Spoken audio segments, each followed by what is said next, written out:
Hello friends, नमस्ते। Welcome to my YouTube channel. अपने पैसे को इन्वेस्ट करने का एक अच्छा सा माध्यम स्टॉक मार्केट भी है।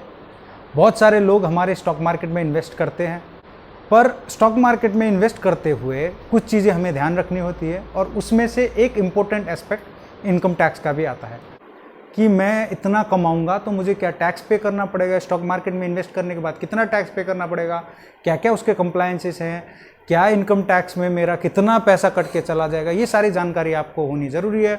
तो हमने सोचा क्यों ना हम एक वीडियो बनाए जिस पे इस सारी बातों को आपके सामने रखें और आपके साथ डिस्कस करें। तो दोस्तों आइए आज के टैक्स टॉक के एपिसोड में हम लिस्टेड शेयर में क्या टैक्स इम्प्लीकेशन होती हैं उसके बारे में आपके साथ पूरी की पूरी बातें रखेंगे और आशा करते हैं आपको कुछ ना कुछ इन्फॉर्मेशन हम आपको यहाँ से अवश्य दे पाएंगे। हमारे वीडियो को लाइक, शेयर और अगर कोई आपके मन में डाउट या शंका हो तो कमेंट करना ना भूलें, हम आपकी कमेंट का ज़रूर रिप्लाई करेंगे।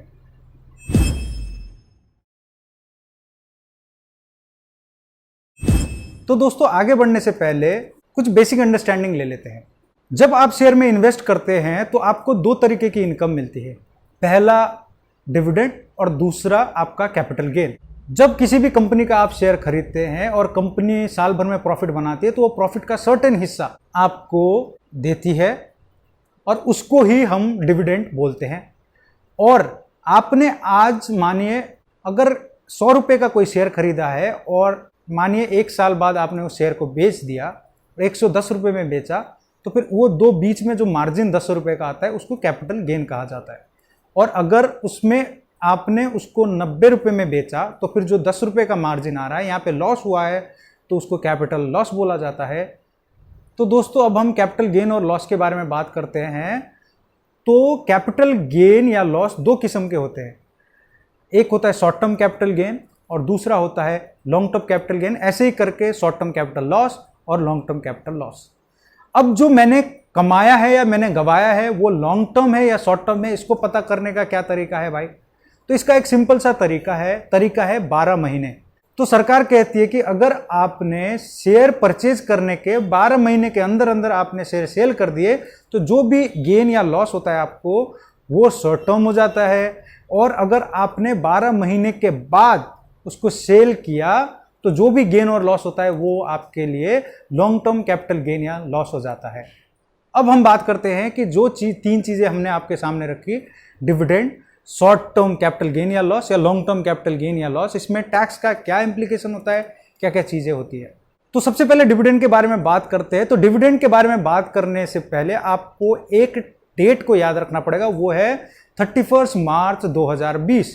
यानी कि 31 मार्च 2020 से पहले अगर आपने कोई भी डिविडेंड ऑन करी है और आपकी डिविडेंड 10 लाख रुपए से कम है तो फिर वो डिविडेंड एग्जेम्प्ट हो जाती है। और 10 लाख से ऊपर कमाया है तो आप पे उस अमाउंट पे जो 10 लाख से ऊपर है उस पे 10% टैक्स का प्रोविजन था। पर अब नए फाइनेंस एक्ट में जो चेंजेस आए हैं उसकी वजह से डिविडेंड डिस्ट्रीब्यूशन टैक्स पहले जो कंपनी पे करती थी सरकार को वो खारिज कर दिया गया है। तो अब फिर से जो डिविडेंड है वो टैक्सेबल बनेगा आपके हाथों में। मतलब नया साल जो 1/4/2020 से लेके आगे जितनी भी डिविडेंड होंगी अदर सोर्सेज पे आपके हाथ में ही उसी टैक्स रेट पे, जो टैक्स रेट का स्लैब आप पे पड़ता है उसी टैक्स रेट पे आप पे टैक्स होगा। अब बात करते हैं शॉर्ट टर्म कैपिटल गेन के बारे में। शॉर्ट टर्म कैपिटल गेन जो आप स्टॉक मार्केट से शेयर सेल करते हैं और आपको शॉर्ट टर्म कैपिटल गेन हो जाता है तो फिर उसमें टैक्स रेट लगता है 15%। और अगर आपको शॉर्ट टर्म कैपिटल लॉस होता है तो फिर आप उस लॉस को सेट ऑफ कर सकते हैं किसी भी शॉर्ट टर्म या लॉन्ग टर्म कैपिटल गेन के साथ। मतलब कोई दूसरी जगह से आपको गेन हुआ है और इधर लॉस है तो उसको आप सेट ऑफ कर सकते हैं। और अगर सेट ऑफ नहीं होता है और आपके पास बच जाता है कुछ पैसा तो फिर आप उसको 8 साल तक आगे कैरी फॉरवर्ड कर सकते हैं। तो दोस्तों अब बात करते हैं लॉन्ग टर्म कैपिटल गेन के बारे में। तो फिर फाइनेंस एक्ट 2018 से पहले जो लॉन्ग टर्म कैपिटल गेन होता था इक्विटी शेयर में जो स्टॉक मार्केट से सेल या परचेज किया जाता था वो एग्जेम्प्ट होता था इनकम उसका सेक्शन 1038 में। सिंस उसका इनकम एग्जेम्प्ट होता था, इसीलिए उसका लॉस भी आपको अलाउ नहीं होता था। पर जैसे ही ये अमेंडमेंट आया 2018 के फाइनेंस एक्ट में कि अगर आपका शेयर सेल करने से, इक्विटी शेयर सेल करने से 1 लाख रुपए से ज़्यादा का प्रॉफिट हुआ है या फ़ायदा हुआ है या गेन हुआ है, तो फिर आपको जो 1 लाख रुपए से ऊपर का जितना भी अमाउंट है उस पर टैक्स पे करना पड़ेगा। कितने अमाउंट का? 10% के हिसाब से, और इंडेक्सेशन आपको नहीं मिलेगा। तो ये जो प्रोविजन आने के बाद अब लॉस भी जो है, अगर लॉन्ग टर्म कैपिटल लॉस आपको हुआ है शेयर सेल में, तो फिर आपको उसका भी बेनिफिट मिलेगा। आप किसी भी और लॉन्ग टर्म गेन के साथ उस लॉस को सेट ऑफ कर सकते हैं। अगर इस साल सेट ऑफ नहीं होता है तो फिर उसको कैरी फॉरवर्ड कर सकते हैं अगले 8 साल तक।